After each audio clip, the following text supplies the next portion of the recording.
Allora, oggi cosa facciamo? L'altro giorno si è fatto il mulino, oggi facciamo la base la base del gelato, facciamo il fior di latte, va bene? Quindi semplicissima, ricetta proprio per fare a casa. Prendiamo 1900 ml di latte fresco, abbiamo messo 250 ml di panna, poi abbiamo preparato saccarosio, zucchero classico, va bene?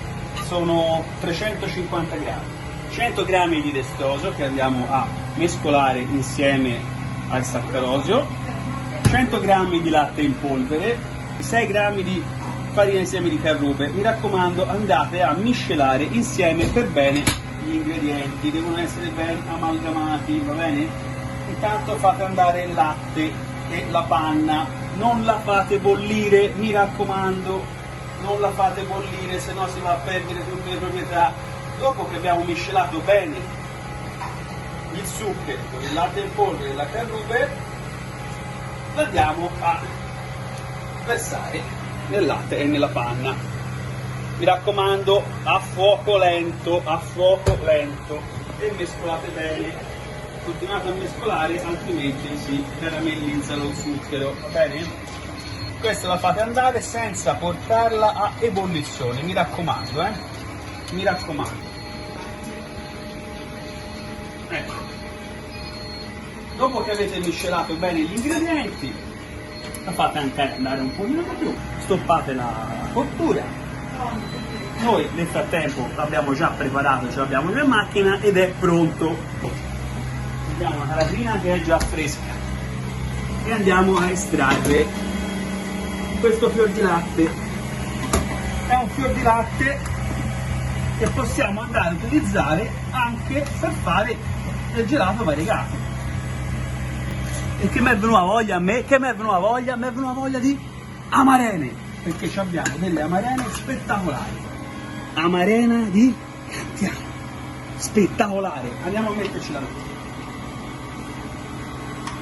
Se non avete le amarene potete usare i fichi, avete la cioccolata sciolta, la mettete dentro e la variegate con la cioccolata. Questo quindi è un gelato versatile. Guardate che bello. Adesso lo andiamo a mettere ancora. Guardate che colore proprio, bellissimo, naturali queste. E guardiamo anche la struttura del latte. Vedete com'è bello, compatto?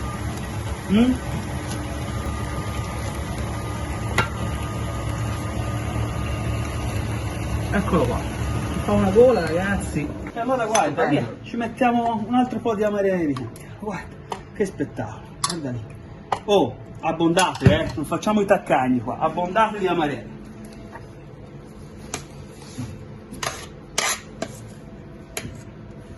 Eccolo qua, guarda, tac. Adesso che si fa? Si assaggia? Con la marenina sopra, guarda.